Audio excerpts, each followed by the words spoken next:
천기는 분별할 줄 알면서 그런 계산 방법 중에 하나가 한 세대를 40년이라고 계산하는 것이었다. 성경에는 유난히 40년이라는 숫자가 많이 보인다. 모세는 왕궁 생활 40년 만에 미디안 광야의 양치기가 되었고 다시 양치기 생활 40년 만에 이스라엘 민족의 대탈출을 인도하는 민족 지도자가 되었다. 애굽에서 탈출한 민족은 출애굽 1세대가 모두 광야에서 죽은 다음 새로운 세대가 요단강을 건너 가나안 땅으로 들어갔는데 그들이 광야를 헤매었던 기간도 40년이었다. 너희 시체는 이 광야에 엎드러질 것이요 너희 자녀들은 너희의 패역한 죄를 지고 너희의 시체가 광야에서 소멸되기까지 40년을 광야에서 유리하는 자가 되리라.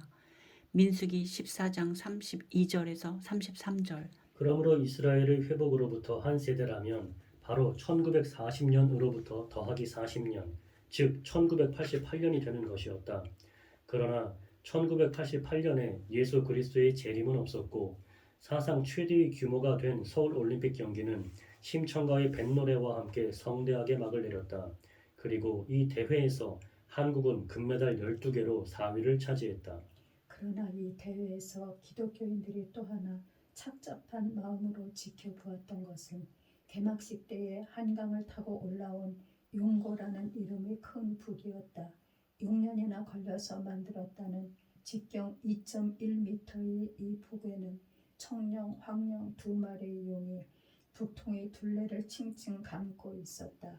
동양에서는 용이 상스러운 동물로 알려져 있으나 성경에서는 용을 사탄 곧 마귀의 상징으로 기록하고 있기 때문이었다. 큰 용이 내어 쫓기니 옛 뱀, 곧 마귀라고도 하고 사탄이라고도 하는 온 천하를 꿰는 자라. 땅으로 내어 쫓기니 그의 사자들도 저와 함께 내어 쫓기니라. 요한계시록 12장 9절. 가뜩이나 올림픽은 헬라의 만신 문화에서 나온 우상의 축제라 하여 올림픽 대회 자체를 반대하는 그리스도인들도 있었는데 그 개막식이 용고의 입장으로 시작되는 것을 보고 성경을 조금이라도 아는 사람들은 착잡함을 금할 수 없었던 것이다. 더구나 1988년은 동양식 역법으로 볼 때 무진년, 즉 용의 해여서 연초부터 한국의 신문들은 이 해가 한국의 구름을 타는 승용의 운세를 말했다며 흥분하고 있었다. 성경이 사탄이라고 지목한 이 용은 도대체 언제부터 한국에 변장하고 들어와서 상스러운 영물로 둔갑을 하고 있었던 것일까? 종말과 용, 그리고 사탄. 뭔가 심상치 않은 분위기가 느껴지는 1988년이었다. 하나님의 마스터 플랜 가운데 서울 올림픽은 어떤 획을 긋고 있었던 것일까? 동족 상잔의 전쟁으로 잿더미가 되었던 한국이 불과 한 세대도 지나기 전에 올림픽 대회를 주최할 만큼 경제 대국으로 성장한 것을 보면 시대가 수상하기는 수상했다. 한국은 과연 구름을 잡은 용처럼 침체해 있는 세계 시장을 누비고 다니며 부지런히 일하고 있었던 것이다. 비록 일본과 독일이 세계 시장을 장악하고 있었으나 그런대로 한국은 그들 소나기 사이의 사각지대를 찾아가며 용케도 스스로의 무대를 넓혀가고 있었다. 무언가 하나님께서 심상치 않은 일을 꾸미고 계시는 것임에 틀림없었다. 그런 가운데 세계의 경제계에서는 조금씩 이상한 변화가 일어나기 시작하고 있었다. 1988년 6월 세계 최대의 레코드 회사인 미국의 CBS 레코드 회사가 일본의 소니그룹에 팔려 넘어갔는데 소니는 다시 이듬해 9월에 할리우드의 콜롬비아 영화사를 인수하여 기염을 토했다. 그런지 불과 한 달 만에 이번에는 록펠라 재단이 뉴욕 맨하튼의 록펠라 센터를 미쓰비시 그룹에 매각한다고 발표하여 세상을 놀라게 하였다. 22에이커의 대지 위에 세워진 19개의 빌딩 군, 미국의 자존심을 상징한다는 그 거대한 비즈니스 센터가 일본인에게 팔려 넘어간다는 충격적인 뉴스에 미국인들은 경악을 금치 못했다. 그러나 사실은 이때를 전후해서 뉴욕에서는 록펠러 센터 외에도 엑슨 빌딩, 666 빌딩 등 유명한 빌딩들이 수없이 팔려 넘어가고 있었던 것이다. 그런데 미국에서 팔리고 있는 것은 빌딩들만이 아니었다. 수많은 공장들과 부동산들이 매물로 쏟아져 나와 외국 자본에 팔려 넘어가고 있었던 것이다.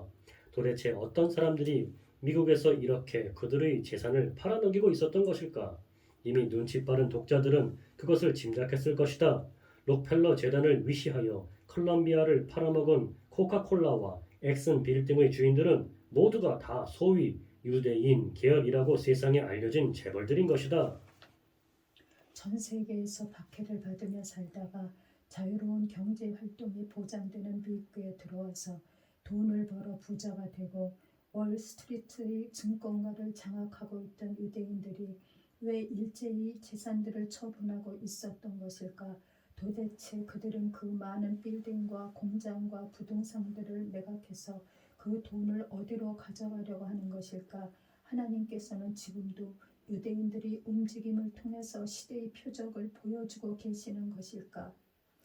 예수께서는 그를 시험하기 위해 표적을 보여달라고 말하는 바리새인과 사두개인들에게 말씀하셨다. 너희가 천계는 분별할 줄 알면서 시대의 표적은 분별할 수 없느냐? 마태복음 16장 3절 말씀. 미국에서 매각한 유대인들이 자본이 어디로 흘러 들어가는가를 추적해본 사람들은 이내 그 행방을 알아낼 수 있었다. 미국에서 부동산과 교환된 자본들이 대부분은 유럽 쪽에 투자되고 있었던 것이다. 그것이 또 그리스도인들의 주목을 받게 되었다. 유럽이라면 이 시대의 그리스도인들이 신경을 쓰고 있는 지역 중에 하나인 것이다. 그것은 바로 BC 603년 바벨론의 느부갓네살 왕이 꾸었다는 꿈 때문이었다. 어느 날 침상에서 천하의 장래를 근심하다가 잠이 들었던 바벨론 왕 느부갓네살은 꿈에 한 거대한 신상을 보게 되었다. 그 우상의 머리는 정금이요, 가슴과 팔들은 은이요, 배와 넓적다리는 노시요, 그 종아리는 철이요, 그 발은 얼마는 철이요, 그 얼마는 진흙이었나이다. 다니엘 2장 32절에서 33절.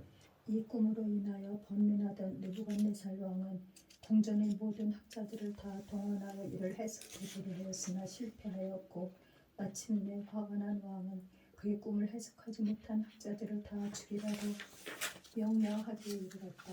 바벨론 군에 잡혀와 그들의 교육을 받고 왕실 학자가 되었던 젊은 다니엘이 그의 꿈 해석하기를 지원하고 집에 돌아가 하나님께 그 비밀을 물었다.